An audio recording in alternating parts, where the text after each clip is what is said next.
pessoal, sejam bem-vindos a mais um Teatro Imersivo, onde a gente aprende com a teoria e prática dos nossos entrevistados. Meu nome é Cassiele e hoje a gente está junto com a Bruna Rocha. Tudo bem, Bruna? Tudo bem. Hoje a gente vai estar falando sobre imobilidade física vídeo. Então, para iniciar, já deixa o like e se você quer saber mais sobre esse tema, continua assistindo o teatro. Então, primeiramente, a gente vai estar lendo o mini currículo da Bruna. Então, a Bruna, ela é natural de Porto União, Santa Catarina, tem 26 anos, reside em Foz do Iguaçu, ela é professora, de Educação Física e é voluntária da Simvex desde 2019. Então, Bruna, para a gente começar a nossa entrevista, eu gostaria de saber qual foi a sua motivação para estar pesquisando sobre mobilidade física vídeo. Então, a minha motivação foi a partir da própria técnica da Invexis, né? A gente entende que na juventude é comum a pessoa às vezes ter um pouco mais de impulsividade, ter um pouco de dificuldade de ponderar antes de tomar uma atitude ou tomar uma decisão. E aí, além de outras coisas também, né? O próprio porão consciencial que a gente estuda. Então, a imobilidade física vídeo é uma técnica que pode contribuir justamente para a pessoa começar a ter mais ponderação, a pessoa ter mais autocontrole do corpo, e ela começar dominar um pouquinho essas reações um pouco mais impulsivas, que é comum na pessoa mais jovem, né? Então, como a gente fala de Invexis e uma técnica que se aplica desde a juventude, uma das minhas motivações foi essa, né? Aumentar um pouco do autocontrole e não agir tanto de maneira impulsiva. Não pensei antes de fazer determinada ação. Seria mais ou menos por aí. Beleza. Você comentou sobre a técnica da Invex. Você pode falar brevemente assim, o que é a técnica da Invex para o pessoal que está vendo pela primeira vez? Então, a técnica da Invexis é uma técnica de planejamento máximo da vida humana. Desde a juventude, a pessoa vai buscar executar aquilo que a gente chama de programação existencial ou proexis. E proexis, ele seria aquilo que a pessoa planejou antes de nascer. Então, a gente entende que a pessoa não tem só uma vida humana, ela tem uma série de vidas. E algumas pessoas, às vezes que estão mais predispostas ou lúcidas, elas podem ter planejado a sua próxima existência e ter definido ali uma programação existencial. E quando a gente vem para a vida humana, a gente precisa colocar em prática tudo aquilo que a gente pensou, todas as análises que a gente fez durante esse período antes de nascer. E a Invexis, ela vem justamente como uma ferramenta para catalisar e potencializar a pessoa se alinhar com a própria programação existencial. Até porque quando a gente vem para cá, a gente perde memória, a gente está lá enquanto uma consciência com mais lucidez, a gente vem para um corpo de bebê. A gente perde memória, a gente perde lucidez, e ao longo da vida a gente vai recuperando isso aos poucos. Então a técnica da Invex é uma ferramenta para acelerar, catalisar essa evolução pessoal. Muito bom. Agora entrando mais no tema, né, da técnica da imobilidade física vídeo, né? Como que funciona essa técnica? Então, a técnica, ela consiste em a pessoa, primeiro, né, encontrar um ambiente confortável, ali que tenha uma poltrona ou um ambiente que ela consiga ficar, que ela vai ficar durante 3 horas imóveis. Então, a ideia é que ela controle ao máximo todos os movimentos do corpo. Tanto os movimentos voluntários, né, que quando a pessoa está consciente que ela está movimentando, tanto movimentos involuntários, como a deglutição, o piscar dos olhos. Então, a ideia da técnica é que a pessoa fique durante as 3 horas e tente controlar ao máximo esses movimentos, não busque se mover. Aí, para isso, precisa ser um ambiente que ela esteja sozinha, um ambiente silencioso. Precisa ser um local que seja confortável, porque ela vai ficar 3 horas naquela mesma posição. E aí, durante o experimento, ela pode usar para fazer reflexão, às vezes trazer algum tema crítico que ela está pensando no momento, se predispor a observar mais as questões parapsíquicas do ambiente, do local onde ela está. Mas, basicamente, a técnica funciona dessa maneira. Você comentou no início que que uma das motivações para você estar pesquisando sobre isso é sobre a questão da não agir por impulsividade, né? Daí você comentou sobre a questão do porão consciencial. Se você puder falar mais, assim, o que é o porão consciencial e como... Você já comentou um pouco, né?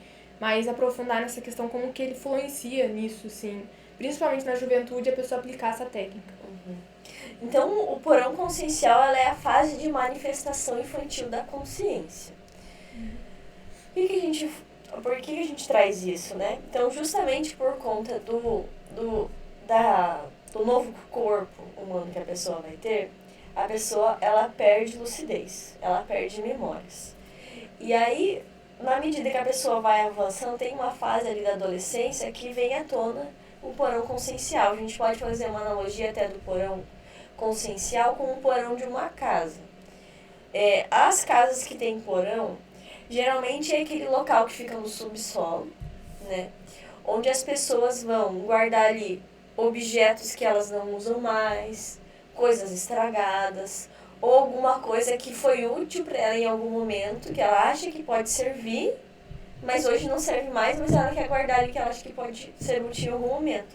Então a gente pode fazer essa analogia também com o porão consciencial. Ele seria tudo aquilo, aquelas manifestações, aqueles comportamentos que a pessoa adquiriu ao longo das vidas, que são mais regressivos, que são mais negativos, e eles vêm justamente à tona nessa fase infantil, onde ainda está ocorrendo o desenvolvimento do corpo, o desenvolvimento da maturidade. Uhum. Então, como que a técnica, né, da imobilidade física vígil ajuda na eliminação do porão consciencial? Né? Você já trouxe aí como que ele funciona, né, o que é o porão consciencial, e da sua vivência, a técnica, né, que você aplicou na prática, como que isso funcionou, assim, superação da eliminação do porão consciencial? Eu penso que a eliminação do porão consciencial está diretamente relacionada com o ganho de maturidade. Uhum. Então, quanto mais a pessoa busca desenvolver mais maturidade, mais autonomia na vida, mais ela se afasta do porão consciencial.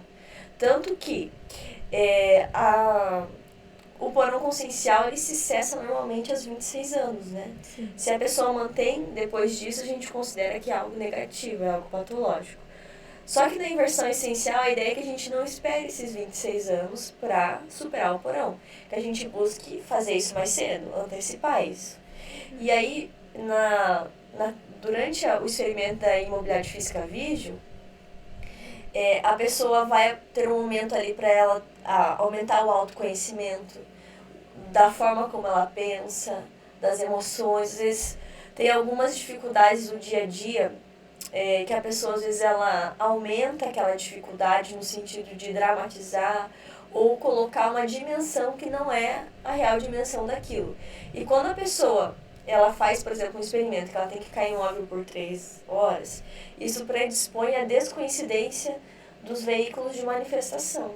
Então a gente sabe, né, que a gente estuda o holossoma, que tem o psicossoma, que é o corpo das emoções, o soma, que é o corpo físico, o nosso corpo que a gente se manifesta nessa dimensão, o energossoma, que seria o corpo energético, e o mentalsoma, que seria o corpo das ideias. Então ele predispõe uma descoincidência ali do psicossoma, dos outros veículos de manifestação, que faz com que a pessoa comece a pensar de maneira mais ampla. Às vezes ela começa a ver as coisas mais, digamos assim, mais com o paracérebro do que somente com as experiências físicas que ela tem dessa vida humana. Ela também começa a trazer um pouco dessa bagagem. Então, essa predisposição parapsíquica que a pessoa se coloca durante o experimento também vai ajudar ela a ganhar mais maturidade, mais experiência, que por consequência também pode ajudar na superação do porão consciencial. Uhum. Você comentou algo aí sobre a questão da pessoa, durante a técnica, né, refletir sobre algum ponto crítico, esse tipo de coisa. Então, eu queria que você comentasse qual que é a principal diferença, né, tem bastante diferença, mas para não haver confusão entre essa técnica, né, da imobilidade física vídeo com a das 5 horas, técnica de 5 horas, de reflexão de 5 horas no caso. Se você puder comentar. As diferenças, você Isso. diz? que às vezes pode ter a confusão, né? Tipo assim, 3 horas eu posso refletir, mas eu tenho que ficar imóvel. E a técnica né, da 5 horas, né? Reflexão de 5 horas, a pessoa também reflete. Fica 5 horas refletindo, se você puder trazer sensação. O foco da imobilidade física vídeo é mais o controle do corpo físico. E a autorreflexão de 5 horas seria o aprofundamento de algum tema de pesquisa, de reflexão que a pessoa vai fazer. Na imobilidade física vídeo, a pessoa vai permanecer imóvel, sem se mover. Na autorreflexão de 5 horas, elas vão estar igualmente em um ambiente otimizado, tranquilo, que ela fique isolada, só que ela vai ficar pensando, e não necessariamente ela precisa ficar sem se mover durante esse período, ela vai ficar pensando e refletindo sobre algum tema, porém ela não vai registrar durante as 5 horas, ela vai registrar somente após, então ela vai ficar 5 horas pensando, tentando aprofundar ao máximo aquela reflexão, aquele tema que ela levou, e após as 5 horas vai fazer o registro de tudo aquilo que ela pensou. Agora, elas são técnicas diferentes, mas eu penso que uma pode contribuir com a outra. Então, a pessoa, às vezes, começar a fazer a imobilidade física vídeo de 3 horas, algumas vezes para depois partir para a autorreflexão, pode auxiliar a pessoa a, quando chegar na técnica de autorreflexão de 5 horas, consiga aprofundar mais, consiga permanecer ali durante as 5 horas, né? Porque por mais que a pessoa não vai ficar parado, a pessoa ficar em um ambiente sozinha, isolada, pensando sobre algum ponto da vida dela, às vezes pode ser difícil, né? Então ela pode começar também treinando dessa maneira. E a imobilidade física vídeo, não necessariamente a pessoa precisa levar um tema para ela refletir. Às vezes ela pode fazer junto com a imobilidade física vídeo uma sequência de estados vibracionais. Ou ela pode ir como, por exemplo, na minha experiência pessoal,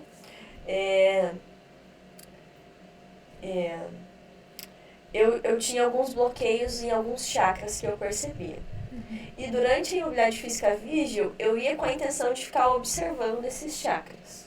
Como que eles estavam, qual era o que eu pensava, o que eu estava sentindo, qual era a profundidade daquele bloqueio. Eu ficava só observando. Então eu levava isso. Então não necessariamente tem uma reflexão que a pessoa precisa levar durante a imobilidade física vídeo. E aí só para concluir essa experiência, né? Então, o que eu percebia nesses bloqueios, nos chakras que eu percebia? Quando eu estava com um bloqueio e eu me desconectava do bloqueio, seja com algum tipo de fuga mental, ou começava a pensar em outra coisa, era muito difícil permanecer imóvel e sustentar a técnica por um longo período. Inclusive, teve uma dessas vezes que eu comecei a fazer, não sei quanto tempo que eu fiquei, mas... e eu acabei saindo, me levantando e fui fazer outra coisa. E aí, quando eu percebi, mas o que eu tô fazendo aqui? E foi um negócio meio que automático, né? Então, então isso é uma coisa importante também da gente pensar. Ela é uma técnica mais relacionada ao corpo? Sim. Mas se a pessoa não tiver com a pensilidade, né, entre o pensamento, o sentimento e a energia, se ela não estiver disposta a observar, pode ser que não esteja tudo bem ou 100% equilibrado, mas entrar em contato com o que ela está sentindo, entrar em contato com o que ela está pensando, vai ser muito também difícil controlar o corpo. E na medida que a pessoa se predispõe a perceber isso, às vezes é um pouco desconfortável, é um pouco difícil, mas ela percebe que o autocontrole físico também aumenta. Então tá tudo integrado, né? Você fez quantas vezes essa técnica? 64 vezes. É bastante. Eu fiz uma vez só e, tipo assim, tive dificuldade de ficar as 3 horas, né? Eu não consegui ficar o tempo todo. Eu queria que você comentasse, assim, como que foi da primeira pra última que você fez, né? Da 64. Teve muita mudança? Como que foi, assim? Então, as primeiras eu tinha muito mais dificuldade de ficar imóvel e de ficar até o final do experimento, né? Que eu imagino que é natural. Até teve algumas que eu fiz, e aí eu não tinha um ambiente muito otimizado. Então eu fazia algumas eu fiz na minha cidade, em Porto União, antes de mudar aqui pra Foz. E aí uma cadeira do escritório que tinha lá, eu enchia de almofadas, travesseiros e ficava lá. Aí não era muito confortável. Aí eu tentei fazer também na cama de dormir, mas aí também não recomendo porque a gente pode dormir. Se for fazer, tem que ficar numa posição que você fique bem sentado. Porque se você ficar meio reclinado, a chance de dormir é grande, né? Ficaria as 3 horas. Sim.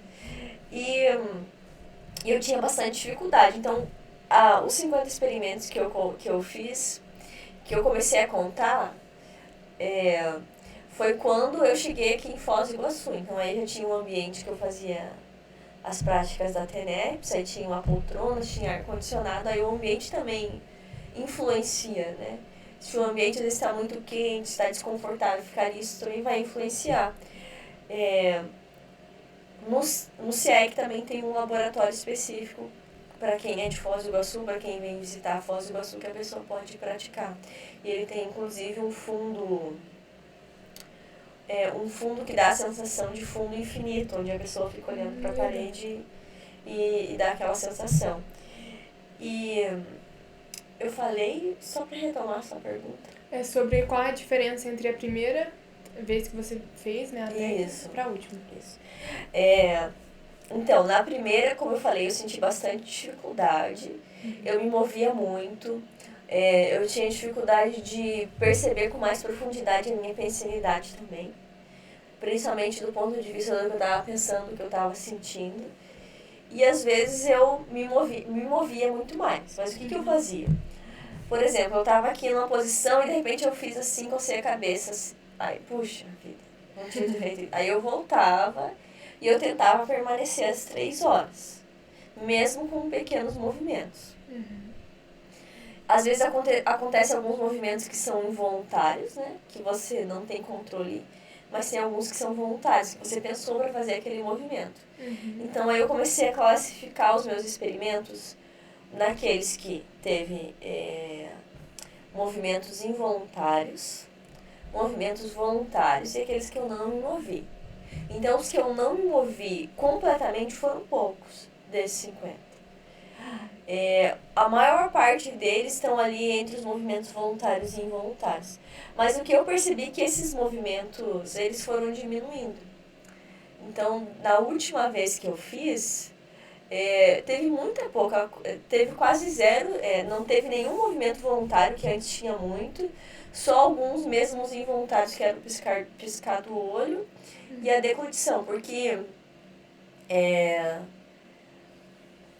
chega um momento depois de 3 horas também que começa a criar uma quantidade ali de saliva na boca, começa a escorrer, aí fica desconfortável você continuar o experimento com aquele negócio escorrendo, isso não é agradável, né? Então, mas assim, a quantidade de movimentos diminuiu.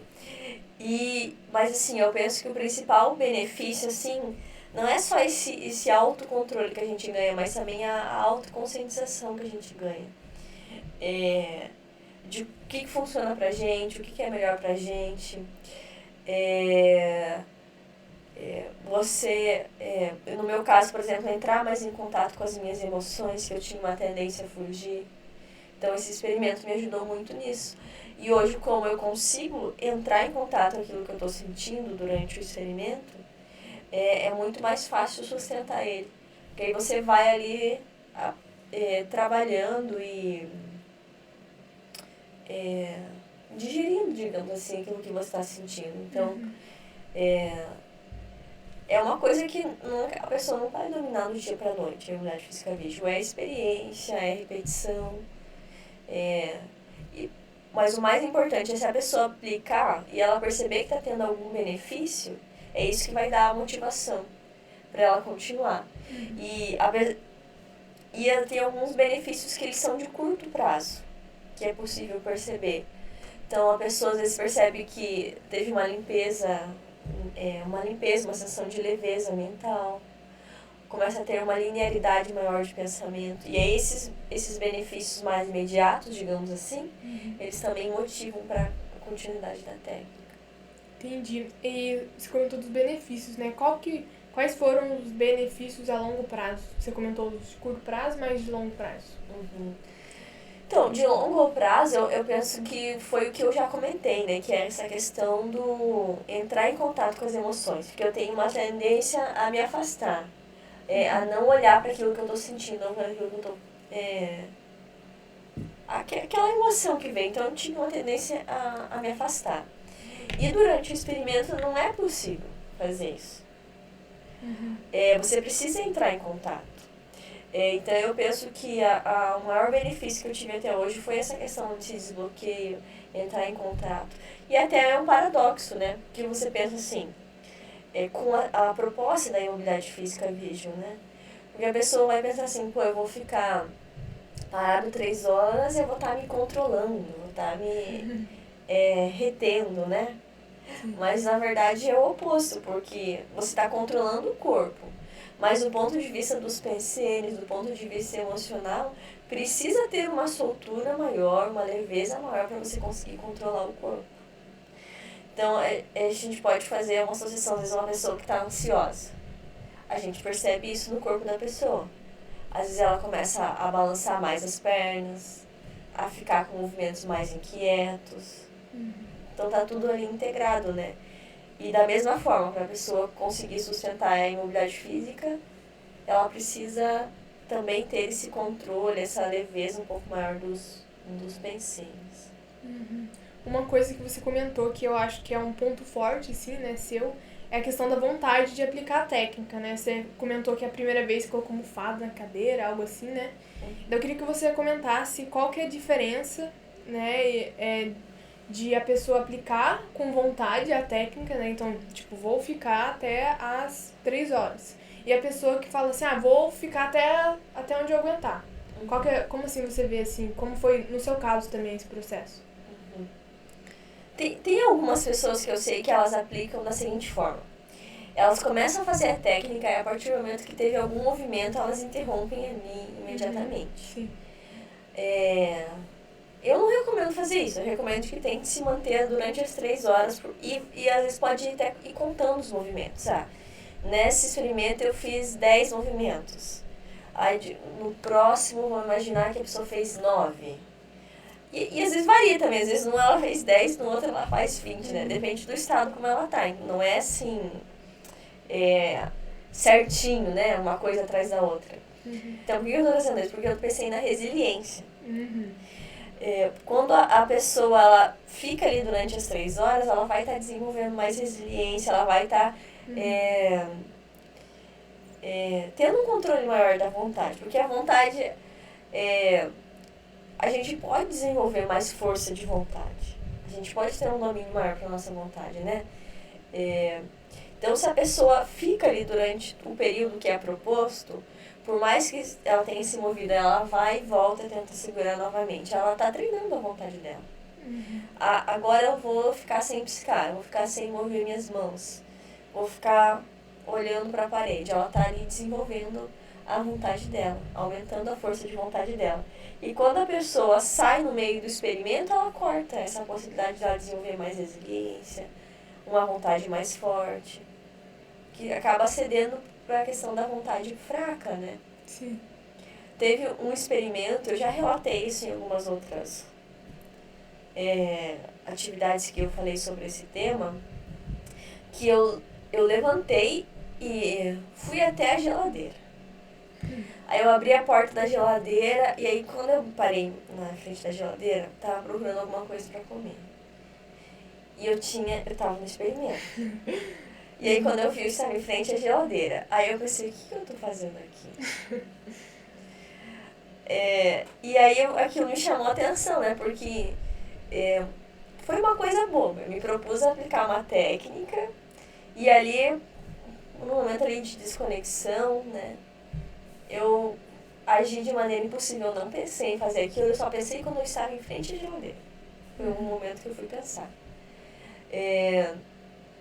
A gente, às vezes, pode agir assim no nosso dia a dia, ou tomar decisões que não necessariamente a gente pensou sobre aquilo, entendeu que aquilo é o melhor. Às vezes a gente vai só reagindo.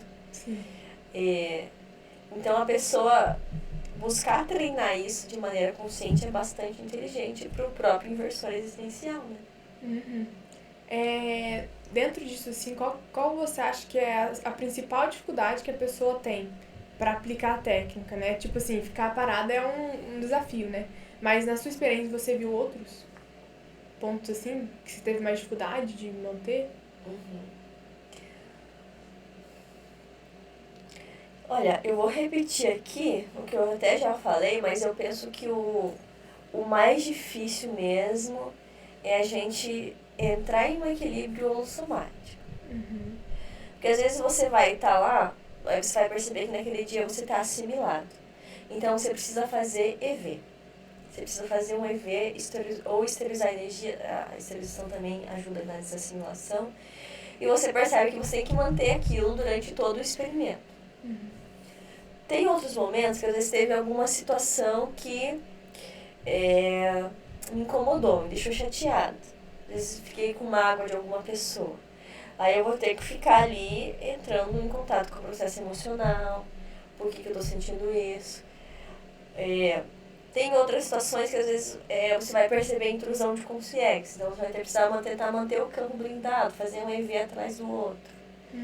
Então, o experimento varia. E a postura durante o experimento, ela também pode variar. Então, no caso, como eu fiz uma sequência de várias imobilidades físicas, então aconteceu várias coisas diferentes. Teve algumas que foi muito fácil de manter foi uma das primeiras, inclusive, que eu fiz a terceira ou a quarta. Foi muito fácil de manter a imobilidade, de ficar ali durante as 3 horas. Mas tinha muita presença de amparo. Eu percebi um amparo mais ostensivo. Então aí a gente começa a perceber também como é que a gente reage a determinado holopensene. No sentido de... o holopensene são um conjunto de pensamentos, sentimentos e energias, né? Então, como que eu reajo? Quando tem uma consciência mais intrusora, consciência extrafísica, né? Mais intrusora, eu reajo àquilo, como que eu me sinto, o que eu penso na hora, quando tem uma consciência mais amparadora. Aí a gente começa a perceber com mais detalhes a nossa forma de reagir a determinados padrões. E aí cada pessoa, eu imagino que vai ter seu desafio, né? Às vezes a pessoa percebe que ela tem uma vontade muito fraca, por exemplo. Às vezes esse é o desafio da pessoa, é a sustentação da vontade. Mas eu recomendo, assim, para as pessoas fazerem e terem as suas experiências, né? Mas eu imagino, assim, que cada pessoa vai ter algum tipo de singularidade que vai se destacar com o perfil dela, né? A gente não é igual, somos consciências diferentes. Dentro disso, como que você acha que dicas que você daria para a pessoa, por exemplo, que está aplicando pela primeira vez, como que ela pode aproveitar mais, assim, a técnica? Olha, eu indicaria aquele princípio, insista, não desista. Boa. Eu falaria isso, né? Porque... E se a pessoa... E também não imaginar como qualquer movimento ou o fato dela ter saído do experimento como um fracasso. Não. Bom, dessa vez eu fiz. Depois de 1 hora eu levantei por impulsividade. Não aguentei ficar ali. Na próxima vez, você vai tentar de novo, vai tentar ficar um pouco mais. E essa repetição ajuda a pessoa, né? Ou então a pessoa, às vezes, qualquer movimento que ela fez, já fracassei, vou parar tudo aqui. Não. Tenta, insiste e vai continuando. Eu penso que isso é o melhor remédio para a pessoa pensar ou ter durante o experimento. Outra coisa, a pessoa não pensar mal dela. Às vezes a pessoa até moveu e ela até... Aquilo não gerou um grande impacto ali no campo que se instalou, no ambiente que estava ali. Mas aí ela começa a pensar mal dela. Porque eu não consigo fazer isso? Porque isso é muito difícil. Autocobrança, né? Uma autocobrança excessiva. E aí a pessoa acaba atrapalhando, se boicotando o próprio experimento. Às vezes a pessoa até começa a aplicar a técnica com uma expectativa, né? E daí, quando ela termina ou não consegue sustentar, né, as 3 horas, como você comentou, até no meu caso, assim, né? eu entrei com uma expectativa que eu iria conseguir as 3 horas, e daí quando eu saí do experimento, já tinha mexido várias vezes, né, consciente, mas inconsciente ao mesmo tempo, né, tinha esquecido que eu estava ali aplicando a técnica, daí eu saí com, tipo assim, mexi e tal, porque às vezes a pessoa cria uma expectativa, né. Então a gente está se encaminhando, né, para os finalmente aqui da entrevista. Gostaria que você falasse algo que você acha importante falar, que a gente não comentou ainda, algum ponto assim que você acha fundamental, né? Então, eu acho que todos os inversores deveriam aplicar essa técnica mais de uma vez, né? Principalmente os mais jovens, né? Por conta de tudo que eu falei lá no início, né? Da questão da superação do porão, da impulsividade, a pessoa ter um autocontrole maior. Mas também tem uma coisa que eu acho importante, que é a própria recuperação de cons. Quando a pessoa está quando a pessoa está aplicando uma técnica, às vezes que ela é por um período mais prolongado, você trouxe até o exemplo da autorreflexão de 5 horas, que eu também acho que é uma técnica que os inversores precisam aplicar mais de uma vez. A pessoa se predispõe a ter um contato maior com os amparadores, ela se predispõe a acessar memórias dela do curso intermissivo, e às vezes não vem em forma de uma mega lembrança, no sentido, a pessoa saiu do corpo e viu o curso intermissivo. Não, às vezes vem em forma de insight, uma ideia, uma sensação de que ela tem responsabilidade com alguma coisa. Então, eu acho que o importante é isso, né? Os inversores aplicarem essa técnica e aplicarem mais de uma vez, até para eles conseguirem ver se teve alguma repercussão positiva em si, né, em si próprio. Isso também se predispor a ter mais contato com os amparadores, se predispor a recuperar mais ideias inatas, ideias do curso intermissivo, que isso é fundamental dentro da inversão existencial, né? A gente está aqui para acelerar a maturidade, a gente está aqui para executar a nossa programação existencial, e não tem como a gente fazer isso ficando mais intrafiscalizado, ficando mais pensando somente nessa vida humana. A gente tem que buscar ficar com os pés na rocha, mas com o mental somando cosmos, como diz, né? Então é isso, Bruna. A nossa entrevista vai encerrando por aqui, né? Pessoal, lembrando que não acredita em nada do que a gente conversou aqui. Vamos experimentar, né? Aplicar a técnica aí da imobilidade física Bijo. Então, se você gostou do vídeo, deixa o like. Se inscreva no canal também aqui, né, embaixo. E para sugestões de melhoras do Teática Inversivo, também colocar na descrição, nos comentários, né? E para mais conteúdos, comentei, se inscrever no canal. E na descrição do vídeo também tem o link de acesso para o site da Sinvex, onde tem vários textos relacionados, né, à Invex, à juventude. Então tem bastante conteúdo aí disponível, né, para tá estudando. Então é isso, pessoal. Ficamos aqui por mais um Teática Inversiva, né? Obrigada, Bruna. Foi um prazer entrevistar você. Eu acho que esse tema é muito importante, né, para os investidores, como você bem colocou, né? Então, muito obrigada pela entrevista. E é isso, pessoal. Até mais.